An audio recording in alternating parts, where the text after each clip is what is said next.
Good morning, good morning. Welcome back to the Ambiente 2017. Here we are this morning in the Galleria 1, which is with a bit more light this morning. Sun shining outside somewhere, I think. I'm standing in front of this Design Plus special exhibition wall here with some great quotes about what's been going on here around the world in design for the last 6 months. And what we've actually got here is a very special version of the Design Plus this year. It's the Ethical Style Edition. And this morning I've got a fantastic guest here who's going to join me, Mark, who's one of the members of the jury this year. And we're going to sort of just throw a few questions around and see what we can learn from what you guys experienced during the jury process this year. How was it for you? Well, it was great. I mean, it was a new experience for me as well. So I was asked to join the jury. Maybe just a few words about myself. That'd be awesome. I'm Mark Kwami. I'm a designer, an industrial designer, and I work in development work for an organization called CBI in the Netherlands. And we basically work with small and medium-sized enterprises in developing countries and try and help them not only to design their products, but to get ready for the international market.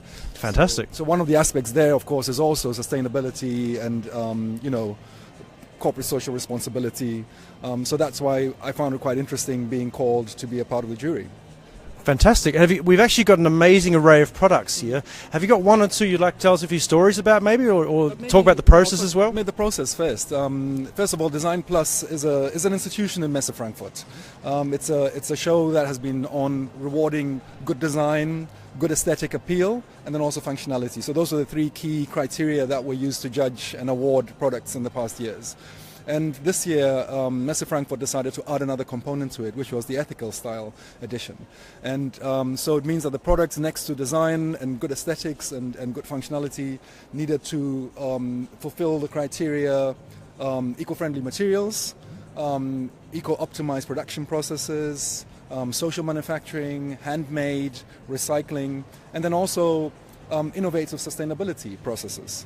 The jury itself was made up of a mix of people, a couple of designers, international designers and myself, and then also some buyers and some producers themselves as well. So it was a really nice mix of people from different sectors looking at it. Fantastic. And there were, of course, loads of products to review, and we basically, I think at the end, came up with about 22 products out of that. I think that the main challenge we faced was that amongst all the great products that were submitted, it was quite difficult trying to pick out what do the products need to do. Just having a sustainable product is not enough. Many times a manufacturer has a great material, like a natural recycled material, and he just makes a simple chair or a simple table. And just trying to celebrate the material and saying that because the material is eco-friendly, then it's an eco-friendly product. But then we thought that no, we need to go a step further. Next to that, we need to look at design. So it's the combination and the balance of good design and these ethical criteria that was important for us. So, awesome. I'm really looking forward to one or two of the products, and then that maybe will explain some of the criteria that we're looking at. Yeah?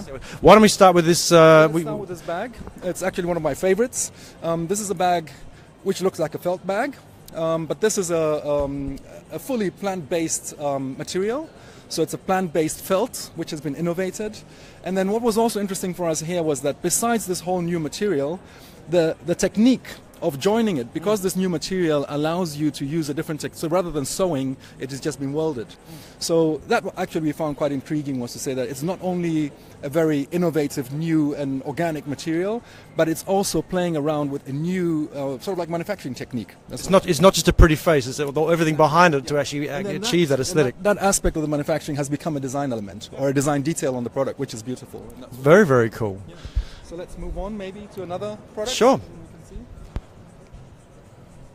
This one's quite interesting. I think when I look at this light, I start to think of almost traditional lamps and things that have come from almost another age, another era. Can you say a few words about this? Well, yeah, as you rightly saw, I mean, this is actually something which you immediately detect. It's Asian. It has something with these old Asian bamboo lamps. But then, because the bottom part of it is like in highly glazed finish, you tend to think that, oh, is that ceramics? Is that plastic? But then when you look into it, you realize that it is a completely 100% bamboo product. It's just been lacquered with an old lacquering technique. And because of this mix of leaving the very traditional basket weaving on the top and having this really lacquered surface at the bottom, it gives a very contemporary feel. And what's even better is that when you switch off the lights and you have it in a nice space, it really does give a very warm light with the patterns of the weaving being reflected on the wall. So actually, we just found it a very nice way of reinterpreting traditional handmade techniques into something which is very contemporary and leaves behind, the typical handmade traditional products coming from other parts of the world. Fantastic, really interesting story. And we had actually a bit of an experience yesterday. The lights got turned off in one of our sessions, so I can sort of imagine what you're talking about. The way the light reflects and works within a space is also very, very important. And again, the traditional lamps with candles inside of them, this is almost like an interpretation of that sort of light, isn't it? Yeah, it's fantastic. Yeah. So I've got a couple more you'd like to say a few words about? Because this is also another aspect of what we felt was sustainability. If you look at it, it's a very simple product. So basically, these are just modular elements of metal which have been bent, and they've got a magnetic system where you can attach and detach them, and you can basically rearrange them whichever way you want to, and use them as a newspaper rack, as a shelf, as a small table. And because of that modularity and its timeless design, we felt that this is a typical example of a product which has longevity. Yes. This is a product you buy, you don't throw it away because it's not fashionable. It's something you can keep and you can always reinterpret and use it for something else. So, and that's also something we thought is important. We are in an age where consumerism is also coming to its limits. We can't always keep making new products and getting people to dispose of products which are actually still functioning just to buy a new trendy product. So I think this whole idea of longevity, timeless design is also a very important aspect that we thought was worth awarding. Fantastic song to sing, really fantastic. Right. So let's move on to another product down there, and let's go. Excuse me guys.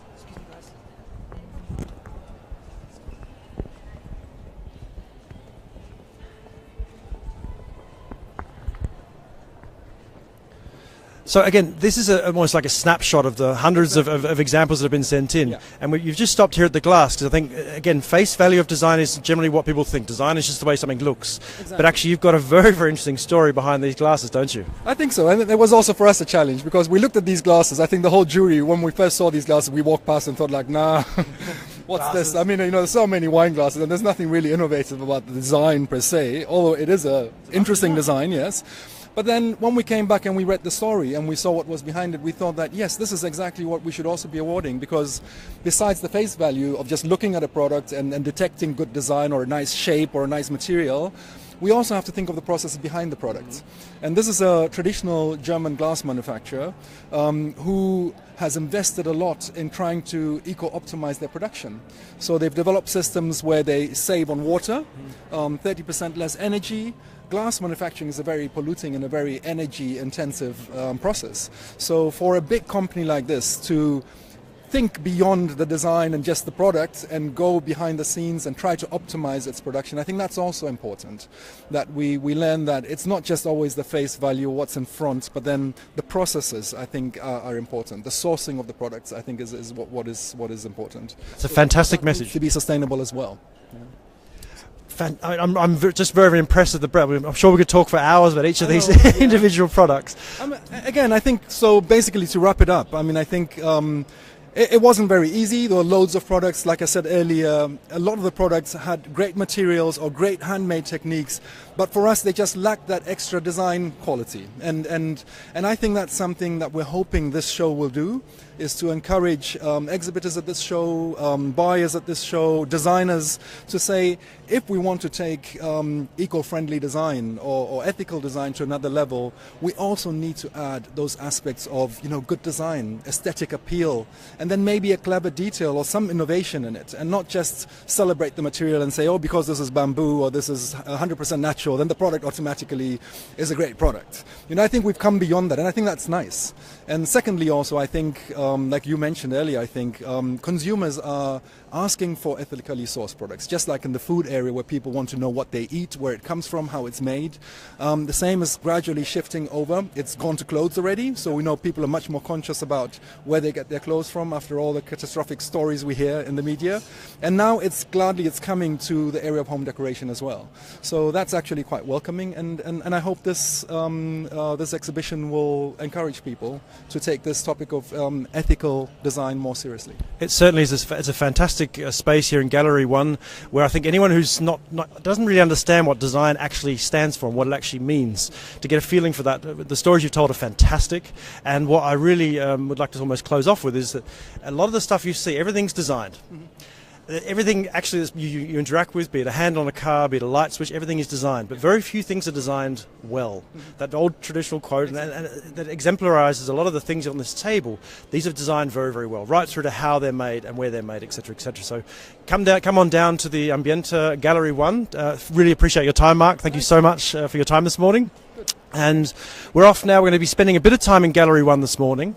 The next stop, I'm pretty sure, is the German Design Award 2017 exhibition. Again, they're in the same space, so if you want to learn about what design really is about, not just the pretty looking things on the tables, to understand what design really actually stands for, please come by to Gallery 1 and have a look. Okay. Cool. Really good, man.